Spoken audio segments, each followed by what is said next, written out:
ونصلي ونسلم على رسوله الكريم اما بعد فاعوذ بالله من الشيطان الرجيم بسم الله الرحمن الرحيم اهدنا الصراط المستقيم صدق الله مولانا العظيم صلاة والسلام عليك يا سيدي يا رسول الله وعلى آلك واصحابك يا سيدي يا حبيب الله بندہ پروردگارم امت احمد نبی دوستدار چار یارم تابع اولاد علی مذہب حنفیہ دارم ملت حضرت خلیل خاک پائے غوث اعظم زیر سایہ ہر ولی.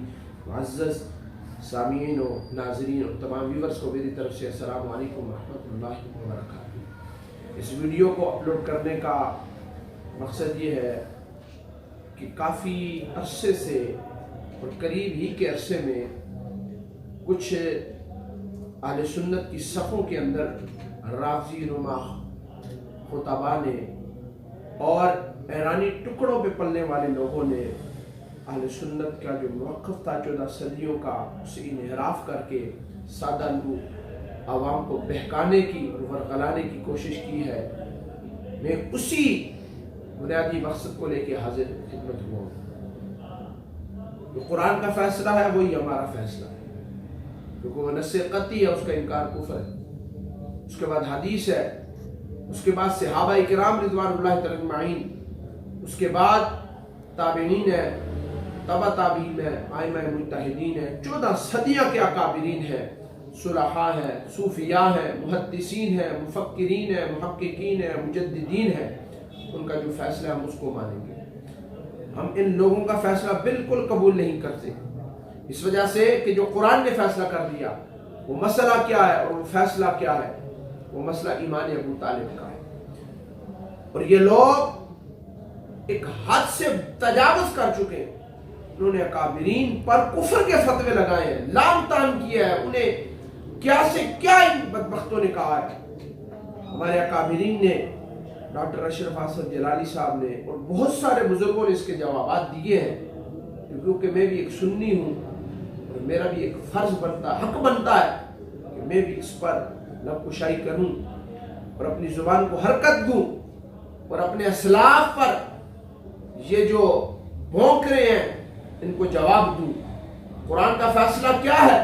انک لا تہدی من احببت ولکن اللہ یہدی من یشاء. پڑھے اس آیہ کریمہ کے شان نزول کو. جمیع مفسرین حضرت ابن عباس رضی اللہ تعالیٰ عنہ سے لے کر جناب اس کے بعد علامہ جلال الدین سیوطی رحمۃ اللہ علیہ کی در منصور کو اٹھا کر پڑھے, حضرت علامہ فخر الدین رازی رحمۃ اللہ علیہ کی تفسیر کبیر کو اٹھا کے پڑھے اور تفسیر کشاف کو اٹھا کر پڑھے, تفسیر مظہری کو اٹھا کر پڑھے, تفسیر قرطبی کو اٹھا کر پڑھے, بڑی بڑی تفاسیر کو اٹھا کر آپ پڑھیں. کیا لکھا ہے مفسرین نے, اور سارے مفسرین کا اس پر اجماع ہے کہ ابو طالب کا خاتمہ کفر پر ہوا ہے. اور اسی آیہ کریمہ کے اندر انہوں نے ساری تفاسیر کو بیان کیا ہے. آپ پڑھیں وہاں پر تمام دلائل کے انبار لگا دیے انہوں نے. اس کے علاوہ حدیث مبارکہ کو پڑھیں, امام مسلم کو پڑھیں, امام بخاری کو پڑھیں, امام ابو داؤد شریف اٹھا کر دیکھ لیں, امام نسائی کی نسائی شریف اٹھا کر دیکھ لیں, طبقات ابن سعد کو اٹھا کر دیکھ لیں, مسند امام احمد بن حنبل کو اٹھا کر دیکھ لیں. ساری حدیث مبارکہ کی کتب کو محدثین کا بھی اس بات پر اجماع ہے کہ ابو طالب کا خاتمہ کفر پر ہوا. اور اس پر محبوب کریم صلی اللہ علیہ وسلم کی حدیث مبارکہ, صحیح حدیث مبارکہ, ان میں ذوب بھی نہیں ہے, صحیح حدیث مبارکہ ہے. اور پھر اس کے علاوہ تاریخ کو پڑھیں, تاریخ ابن خلدون کو پڑھیں, تاریخ طبری کو پڑھیں, دیگر تاریخی کتب کو اٹھا کر دیکھ لیں جنہوں نے ابو طالب کو کافر ثابت کیا ہے. اور اس کے علاوہ اماموں کو دیکھ لیں. میں اوپر سے نام گنتے آ رہا ہوں اور اگر کسی کو شک و شبہ ہو تو سامنے آ کر بات کرے. گالم گلوچ سے بات نہیں چلتی, دلائل ہے تو دلائل دے. ٹھیک ہے, اب حضرت ابو بکر صدیق, خود قرآن کا فیصلہ میں نے سنا دیا, محبوب کریم صلی اللہ علیہ وسلم کا فیصلہ سنا دیا. اس کے علاوہ جناب سیدنا صدیق اکبر کا یہی نظریہ ہے, مولا کائنات علی المرتضی مولا مشکل کشا کا یہی عقیدہ ہے.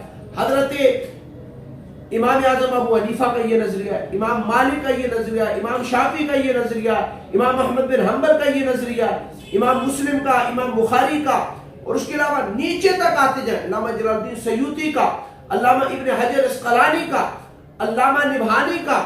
اور اس کے علاوہ آپ پڑھیں کتابوں کو علامہ امام جزری کا, اور اس کے علاوہ امام صوفی محی الدین ابن عربی رضی اللہ تعالیٰ عنہ کا, اور اس کے علاوہ مولا روم میر عبد الواحد بلگرامی رضوان اللہ تعالی مجمعین، ابن حمام کا، علامہ طحطاوی کا، اور اس کے علاوہ علامہ ابن نجیم کا، شاہ ولی اللہ محدث دہلوی رحمۃ اللہ علیہ کا، امام غزالی کا، یہ جتنے بھی اکابرین امت ہیں سب کا یہی نظریہ اور عقیدہ ہے، اور سب کا اجماع ہے اس بات پر کہ ابو طالب کا خاتمہ کفر پر ہوا تھا۔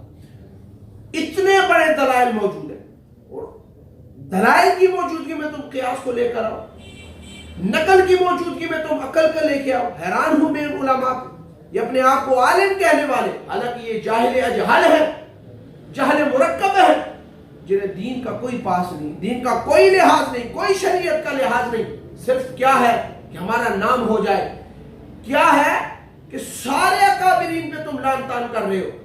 عجیب، تم نے ایک مشغلہ بنا لی، ہر روز نیا فتنہ اٹھا رہے ہو، کہیں تفضیلیت کا، کہیں رافضیت کا، یہ سب شیعت کو پروموٹ کر رہے ہیں، ہم ان کی نفی کرتے ہیں۔ اور میں اپنے ویورز کو ایک پیغام اور میسج دینا چاہتا ہوں، اس پر ہمارا سکوت تھا، ہم خاموش تھے، لیکن جب انہوں نے اکابرین پر لعن طعن کیا، برا بھلا کہا، تب ہم یہ ویڈیو اپلوڈ کر رہے ہیں، اور ہمارے اکابرین اس پر گفتگو کر رہے ہیں، لیکن ان میں ہمت نہیں ہے کہ یہ میدان میں آ کر بات کریں۔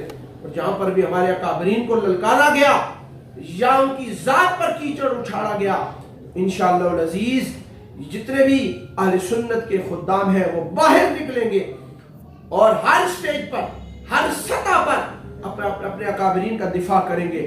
اور یہ میں ان کو لیے بھی یہ جملہ کہہ رہا ہوں کہ حضرت کی حرزہ سرائیاں کچھ مستند نہیں ہے، کہنے کی حد ہے، بکنے کی حد نہیں ہے، یہ بک رہے ہیں، اپنے اکابرین اپنے ایمان کو خراب کر رہے ہیں۔ اللہ سب کو ہدایت نصیب فرمائے۔